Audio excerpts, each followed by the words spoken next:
विनंती के मंच पर पधारे।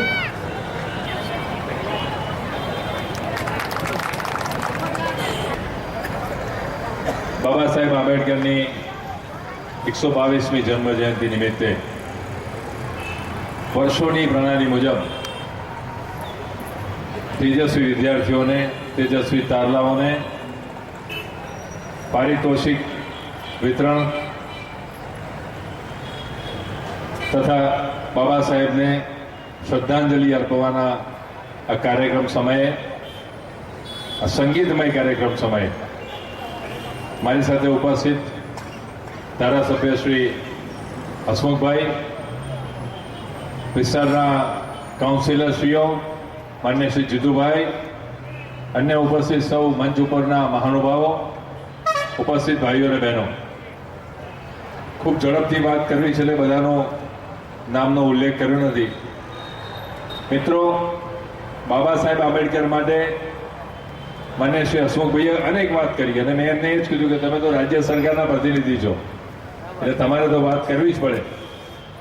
બાબા સાહેબે આ સમાજને સંગઠિત કરવા માટે આજે સવારે જ્યારે બાબા સાહેબની પ્રતિમા પાસે અમે પુષ્પાંજલિ અર્પણ કરી ત્યારે પત્રકારે પૂછ્યું કે આ દલિતોના જ નેતા છે એવું કેમ એસ્ટાબ્લિશ થાય છે. મેં એમને કીધું કે તમારી ભૂલ છે, તમે હંમેશા આ સમાજને અળગો કરવાનો પ્રયત્ન કર્યો છે.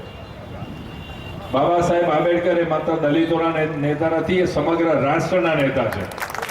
ભારતની અંદર ગાંધીજીનું નામ લેવાય, સરદાર વલ્લભભાઈ પટેલનું નામ લેવાય અને એ જ શ્રેણીની અંદર બાબા સાહેબ આંબેડકરનું નામ લેવાય છે. એટલે બાબા સાહેબ આંબેડકરે બંધારણ લખ્યું છે તો માત્ર દલિતો માટે નથી લખ્યું, આપણે સૌ જાણીએ છીએ. બાબા સાહેબ આંબેડકરે જે બંધારણ લખ્યું છે એ સમગ્ર સમાજ માટે, સમગ્ર ભારત માટે લખ્યું છે. અને એવું સુંદર બંધારણ લખ્યું છે કે હસમુખભાઈએ કેવું પ્રમાણે કે વિશ્વની અંદર એની નોંધ લેવામાં આવી, સમગ્ર વિશ્વમાં એની નોંધ લેવામાં આવી. એટલે બાબા સાહેબ આંબેડકર કોઈ દલિત સમાજના માત્ર નેતા હતા એવું નથી. આજે તમે જુઓ, અનેક સમાજના લોકો જ્યારે સવારે પુષ્પાંજલિ કરતા હતા, હું મારા સાથી કેયુરભાઈ મારી સાથે હતા, અનેક સમાજના લોકો પણ બાબા સાહેબ આંબેડકરને પુષ્પાંજલિ કરવા આવતા હતા. બેંકો અને અન્ય બીજી સંસ્થાઓ દ્વારા પણ એમને પુષ્પાંજલિ કરી અને ત્યાં એક ઉત્સવ જેવું વાતાવરણ આજે સવારે હતું. એટલે મિત્રો, આજે બાબા સાહેબ આંબેડકર આપણા સમાજની અંદર જે વાત મૂકતા ગયા છે, અધિકારની વાત મૂકતા ગયા છે, સંઘર્ષની વાત મૂકતા ગયા છે, પરંતુ આપણે સાથે સાથે ધ્યાન રાખવું પડે કે આ અધિકારની સાથે સાથે આપણી ફરજો પહેલા આવે છે. આ રાષ્ટ્ર આપણું રાષ્ટ્ર છે.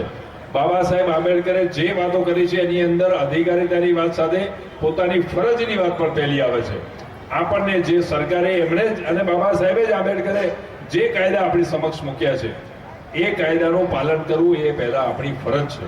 સમગ્ર શહેરની અંદર, સમગ્ર રાજ્યની અંદર દલિત સમાજના અનેક લોકો એવા છે કે જેણે આ પુણ્ય કાર્યો દ્વારા આજે આ સમાજ, અને મારું તો એવું ચોક્કસપણે માનવું છે કે આજે અમદાવાદ શહેર અને ગુજરાત રાજ્ય જે રીતે પ્રગતિ કરી રહ્યું છે, નંબર 1 સમગ્ર વિશ્વની અંદર જ્યારે અમદાવાદ ફાસ્ટેસ્ટ ગ્રોઈંગ સિટી તરીકે નામના પામ્યું છે, એમાં દલિતોનો પણ ખૂબ મોટો આભાર છે, ખૂબ મોટો હાથ છે એવું મારું ચોક્કસપણે માનવું છે.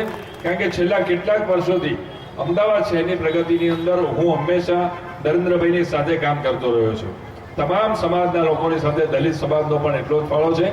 મિત્રો, આજે જે બાળકોએ જુદા જુદા ક્ષેત્રોની અંદર તેમની પારંગતતા દર્શાવી છે, ભણવાના ક્ષેત્રની અંદર, રમતગમત ક્ષેત્રમાં, સાંસ્કૃતિક ક્ષેત્રે, એમને આજે આપણા સમાજ તરફથી પારિતોષિક આપવામાં આવે છે અને ખૂબ લેવાના છે.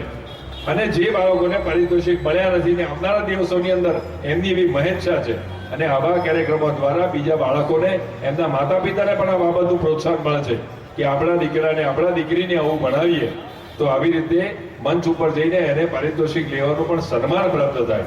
અને એ દ્રષ્ટિએ પણ આ સમાજે, આ જે યુનિયન છે, જે પણ લોકો છે, જે અહીંના કાર્યકર્તાઓ છે, એમણે જે આ કાર્યક્રમનું આયોજન કર્યું છે, માનું છું કે આ તમામ બાળકો આ કાર્યક્રમની અંદર એક પ્રેરણા લે અને વધુની અંદર આવનારા દિવસોની અંદર પણ આ સમાજ પોતાના જે લોકો અભ્યાસ કરે એ લોકો પોતાનો પરિવાર, પોતાનો સમાજ અને પોતાનું આપણું શહેર અને આપણા રાષ્ટ્રની સેવા માટે એ અભ્યાસનો પૂરેપૂરો ઉપયોગ કરે જેવી રીતે બાબા સાહેબ આંબેડકરે પોતાનું જ્ઞાન પોતાના પૂરતું પોતાના સમાજ પૂરતું ન રાખ્યું, પણ સમગ્ર રાષ્ટ્ર માટે જે એમણે બંધારણ લખ્યું છે, એવી રીતે સૌ બાળકો મોટા થઈ અને સમગ્ર સમાજ માટે, સમગ્ર ભારત રાષ્ટ્ર માટે એમની મહેનત કરે એવી શુભેચ્છા સાથે અહીં બોલાવી અમારું સન્માન કર્યું. આપનો ખૂબ ખૂબ આભાર.